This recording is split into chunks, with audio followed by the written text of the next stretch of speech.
কিছু কিছু মানুষ থেকে সবসময় দূরে থাকতে হয়। যেগুলো টক্সিক কিছু লোক আছে জীবনে, প্রত্যেকটা মানুষের লাইফে টক্সিক কিছু লোক আছে। সেই টক্সিক লোকগুলো থেকে একটু দূরেই থাকা ভালো। যেমন টক্সিক লোকগুলো কীভাবে বুঝবেন? টক্সিক লোকগুলো এমনভাবে বুঝতে পারবেন, সে আপনাকে মানে প্রতিটা পয়েন্টে, প্রতিটা পদক্ষেপে আপনাকে ইনসাল্ট করে কথা বলবে। যেমন আপনি কিছুই পারেন না, আপনার দ্বারা কিছুই সম্ভব না, আপনি খুবই বিরক্তিকর একটা মানুষ। এরকম কিছু লোক আছে আপনাকে সবসময় এরকম বোঝাবে।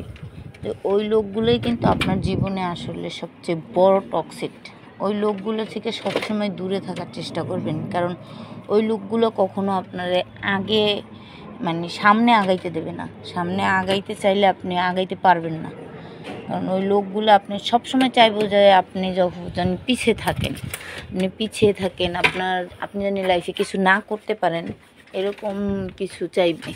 আপনাকে কখনোই দেবে না যে আপনি সামনে এগিয়ে যান বা আপনি বড় কিছু করেন, এরকম আপনাকে কখনোই দেবে না। সবসময় আপনাকে দুর্বল করে রাখবে। তাই সবসময় মনে রাখবেন, টক্সিক মানুষ থেকে যদি বেরোতে না পারেন, তাহলে কোনো দিনও আপনি সামনে এগিয়ে যেতে পারবেন না, সামনে এগোইতে পারবেন না। তো কিছু কিছু লোকের সাথে কথা বলা একদম বন্ধ করেই দিবেন, যারা মনে করেন আপনাকে প্রতিটা মুহূর্তে আপনাকে অপমান করে, আপনাকে ছোট করে কথা বলে, আপনাকে কটু কথা বলতে একবারও দ্বিধাবোধ করে না, আপনাকে চোখ রাঙাতে একবারও দ্বিধাবোধ করে না। এইসব মানুষ থেকে সবসময় নিজেকে দূরে রাখবেন।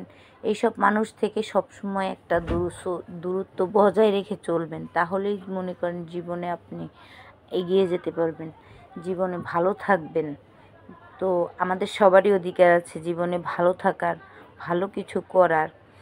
তাই আমি আমার নিজের লাইফ থেকে এগুলো পেয়েছি, তাই আমি আপনাদের সাথে বললাম। সবাই মনে করেন সবার লাইফে এরকম লোকজন আছে। আপনার লাইফে এরকম কেউ আছে, আমার লাইফেও এরকম কেউ আছে। তো সবাই চেষ্টা করবেন এই সব মানুষ থেকে দূরে থাকতে। সে যে কোনো লোক হতে পারে, সে আপনার কাছের লোকও হতে পারে, দূরের লোকও হতে পারে। তাই মানুষ বুঝে চলবেন। সব মানুষের সাথে চলা যাবে না, সব মানুষের সাথে কথা বলা যাবে না। তো এতটুকু বলার ছিল। ঠিক আছে, সবাই ভালো থাকবেন, আমার জন্য দোয়া করবেন, আমি যেন এইসব মানুষ থেকে দূরে থাকতে পারি, ভালো থাকতে পারি। তো আল্লাহ হাফিজ, সবাই ভালো থাকবেন।